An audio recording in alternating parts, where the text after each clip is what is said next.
নমস্কার বন্ধুরা, welcome back to my channel বৃষ্টি কিচেন ব্লগ। তো বন্ধুরা, চলে আসলাম তোমাদের জন্য নতুন একটি রেসিপি নিয়ে। তো ভিডিওটি শুরু করার আগে তোমরা যারা আমার চ্যানেলে নতুন আছে, আমার চ্যানেলটিকে সাবস্ক্রাইব করে পাশে থাকা বেল আইকনটি বাজিয়ে দাও। বন্ধুরা, আজকে আমি তোমাদেরকে আলু ঘাটি তৈরি করে দেখাবো। অবশ্যই সেই আলু ঘাটিটা আমি ডিম দিয়ে তৈরি করব। এই জন্য ডিমটা ভেজে নেব। ডিমটা ভাজার জন্য কড়াইতে আমি তেল দিয়ে দিলাম। এবার কড়াইটা ধরে একটু নাড়িয়ে চেড়ে তেলটা কড়াইয়ের গায়ে মাখিয়ে নিলাম। তেলটা গরম হয়ে গেলে এর ভিতরে আমি এক এক করে ডিমগুলো দিয়ে দিচ্ছি।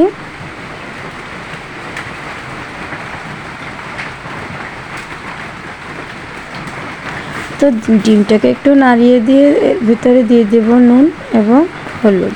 তো নুন হলুদটা দিয়ে আমি ডিমটাকে খুব ভালো করে ভেজে নেব।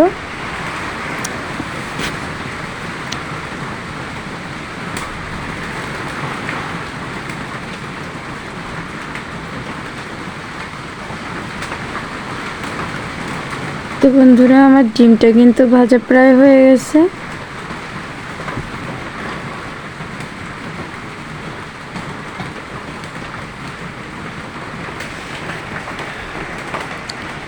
তো এবার ডিমটাকে তুলে নিয়ে যে তেলটা আছে এর ভিতরে আরও কিছুটা তেল দিয়ে দিলাম।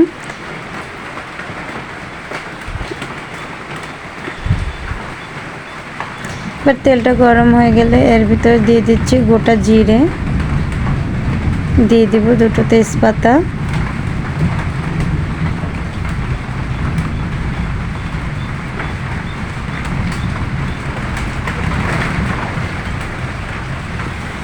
এবার দিয়ে দিচ্ছি পেঁয়াজ বাটা। তো পেঁয়াজটা আমি আধ বাটা করে নিয়েছি, পুরো মিহি করে বাটিনি, একটু আস্তে আস্তে আছে।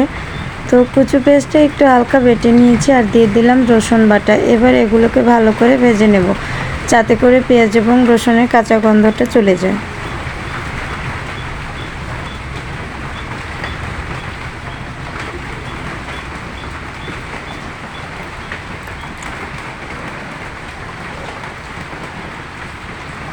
তো আমার পেঁয়াজ রসুনটা কিন্তু প্রায় ভাজা হয়ে এসেছে। দেখো, এটা কিন্তু খুব ভালো করেই ভেজে নিতে হবে, তা না হলে কিন্তু থেকে একটা কাঁচা গন্ধ আসবে। তো এই পর্যায়ে আমি এর ভিতরে দিয়ে দিচ্ছি লবণ।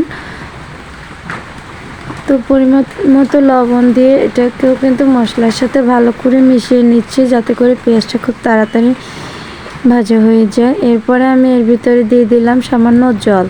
তো জলটা অবশ্যই আগে দিয়ে নিতে হবে, তা না হলে কিন্তু হলুদ মরিচের গুঁড়োটা কিন্তু পুড়ে যাবে। তো এই পর্যায়ে আমি দিয়ে দিচ্ছি হলুদ গুঁড়ো। তো দেখো, আমি হলুদ গুঁড়োটা দিয়েছি, কিন্তু এটার পরিমাণে কিন্তু একটু কম হয়ে গেছে। আমি কিন্তু আরেকটু হলুদ গুঁড়ো এতে দিয়ে দিব। এবার দিয়ে দেবো মরিচের গুঁড়ো। এবার আমি এগুলোকে ভালো করে মিশিয়ে নেব।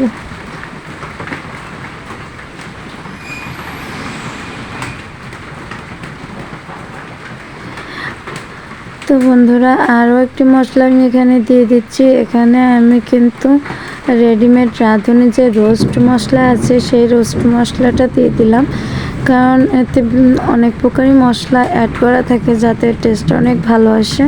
তো এবার এটাকে আমি একটু কষিয়ে নিয়ে এর ভিতরে দিয়ে দিচ্ছি 1 টেবিল চামচ পরিমাণে টক দই।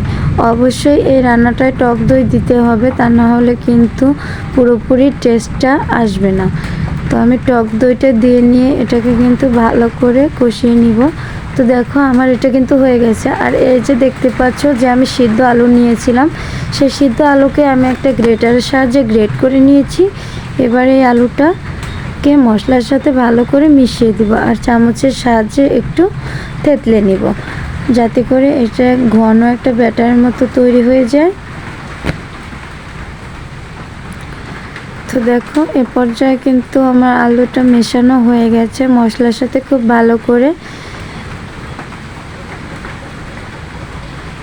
তো এবার আমি এর ভিতরে দিয়ে দিব জল। তো আমি এখানে 2 কাপ পরিমাণে জল দিয়ে নিব। তো 1 কাপ জল দিয়ে প্রথমে আমি এটাকে ভালো করে মিশিয়ে নিব। পরবর্তীতে আমি আরও 1 কাপ জল দিয়ে দিচ্ছি। তো এখানে আমি টোটাল 2 কাপ জল দিয়ে নিব। এখানে ছোট সাইজের 4টা আলুর জন্য আমি 2 কাপ জল দিয়ে নিব। তো এ পর্যায়ে আমি এটাকে একটু জাল করে নিব। আর অবশ্যই এর ভিতরে দারচিনি এবং এলাচ দিতে হবে। তো আমি এখানে 3-4 টুকরো দারচিনি এবং 2টো এলাচ দিয়ে নিলাম। এবার এটাকেও এর সাথে মিশিয়ে দিলাম। এই যে দেখতে পাচ্ছ, যখন এই ঝোলটা ফুটে উঠবে তখন এর ভিতরে ভেজে রাখা ডিমগুলো দিয়ে নিলাম। তো এবার ভালো করে জাল করে এটাকে পরিমাণ মতো কমিয়ে নিয়ে আসতে হবে। আর যখন একটু ঘন হয়ে যাবে সেই পর্যায়ে কিন্তু আমরা এখানে একটু চিনি ব্যবহার করব। জাস্ট 1/2 চামচের মতো একটু চিনি দিতে হবে, যেহেতু আমি এখানে টক দইটা ব্যবহার করেছি।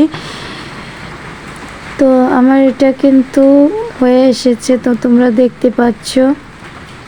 তো বন্ধুরা, তোমরা যারা দেশের বাইরে থেকে আমার ভিডিওগুলো দেখছো তাদেরকে অসংখ্য ধন্যবাদ।